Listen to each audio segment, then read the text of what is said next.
Welcome to this new video on the Reddit Storylane. I opened up about the state of our marriage on our anniversary, and my husband, Brian, flew into a rage.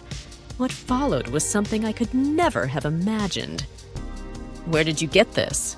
he asked, eyes wide with disbelief. "Really? You're asking me where I got this? Does it even matter? It won't change the fact that you cheated on me," I snapped, holding up the evidence. I had been married to Brian for 7 years, and I couldn't believe we were here, discussing this betrayal in the most surreal way. "It looks bad, I admit that, but we were just talking," he stammered, his voice faltering. Don't forget to subscribe, like the video, and share your thoughts in the comments. Every action helps the channel grow. Thank you for your support, and see you soon for even more exciting content. So, that's your defense? No explanation for who she is or why you were kissing her? You think that's not a big deal just because you weren't having sex? I demanded, my voice breaking with anguish. Brian looked me straight in the eyes and said, "I see you're upset, but making a big deal out of this won't help either of us. Let's keep our cool, okay?" "No, Brian, I've had enough," I shot back, feeling a wave of anger wash over me. "You didn't even tell me her name. Why should I care about someone I don't even know?" His words were dripping with insincerity, and I saw right through his attempt to downplay the situation. "You think it's all just a misunderstanding," I continued, my voice trembling. "Well, it's not. You've crossed a line, and I can't unsee what I've seen." Brian's face twisted in frustration. "Don't do this," he pleaded. "We can fix this." "I'm packing my things," I said resolutely, turning on my heel. "Why? What's happening?" His desperation was palpable, and it made me sick. "You've lied to me, Brian. I can't stay here any longer." "Don't go," he begged, his voice cracking. "I'll make sure of it," I snarled. "I don't know who you are anymore. This is over. I'll take care of our son, but I won't be your wife anymore." I rushed upstairs to pack, and Brian followed me, still pleading, still desperate. But I had already made up my mind. "You want me to stay and talk about this?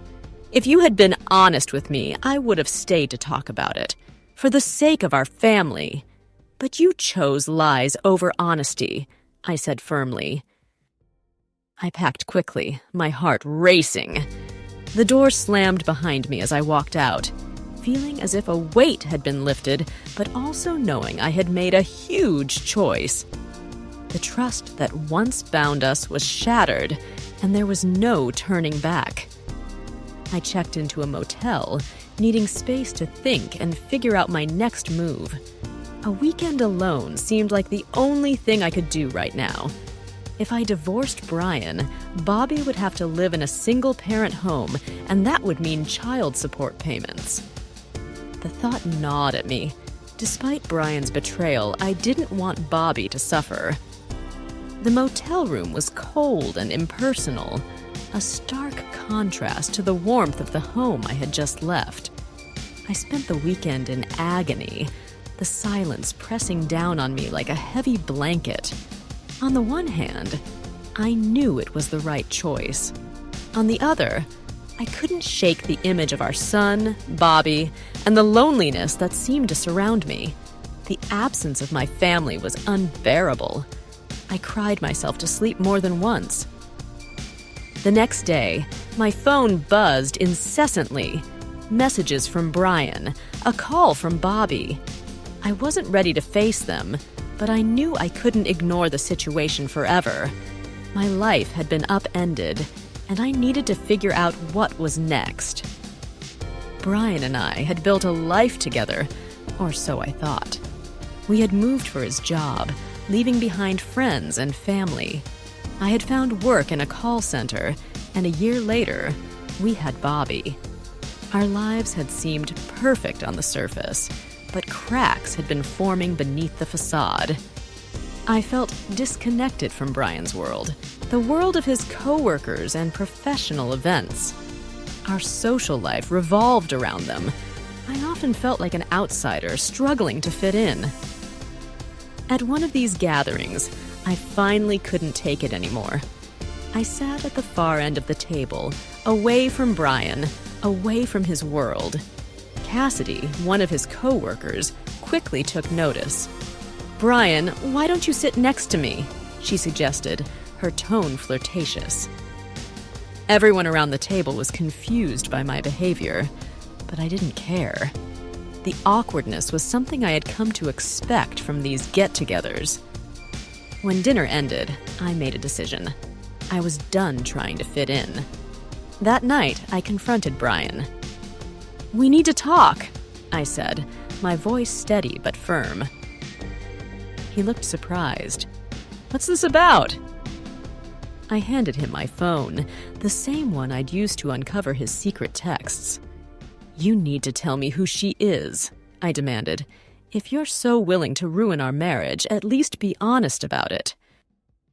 He tried to resist. "I don't want to hurt you more than I already have," he said.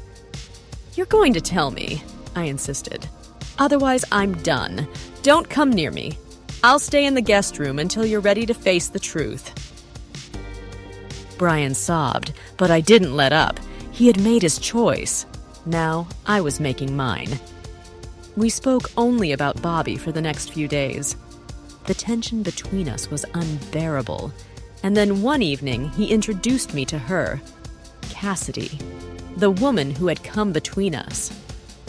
"Brian, this is Cassidy," he said, as if this was some normal introduction.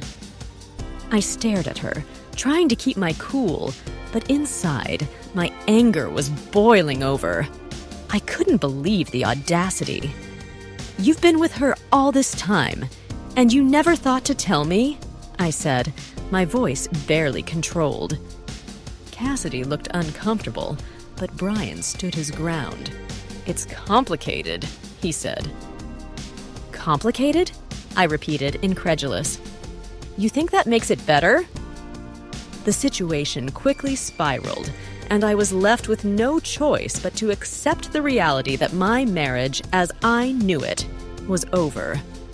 Brian's betrayal had shattered any hope of rebuilding.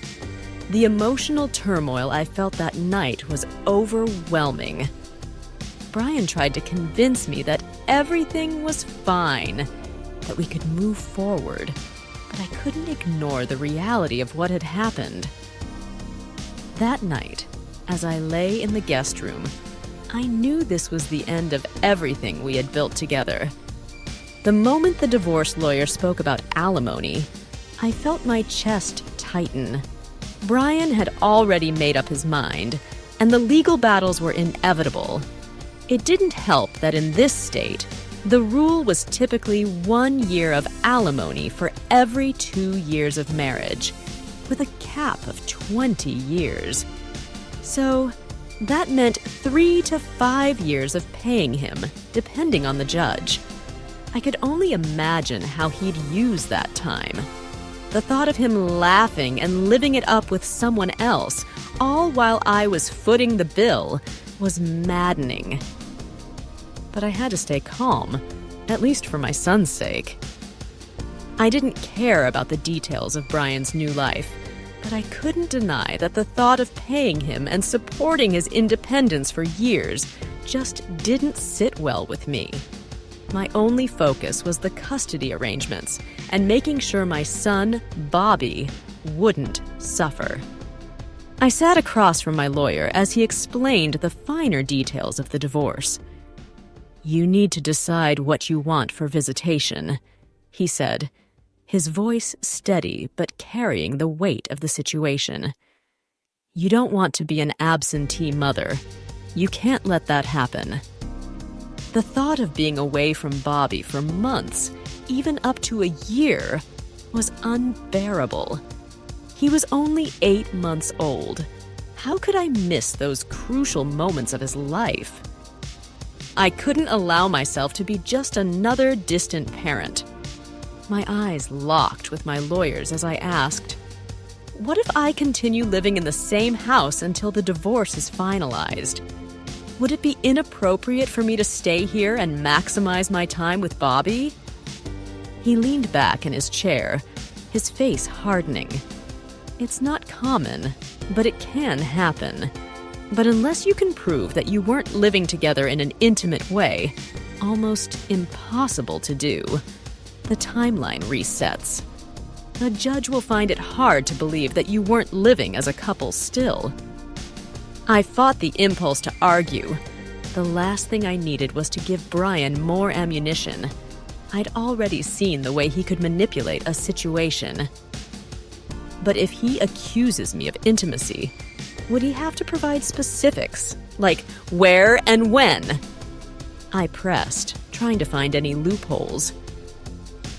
He would, my lawyer replied, but it's still your word against his, and unfortunately, most of the time, the judge believes the man, especially if he's composed and persuasive.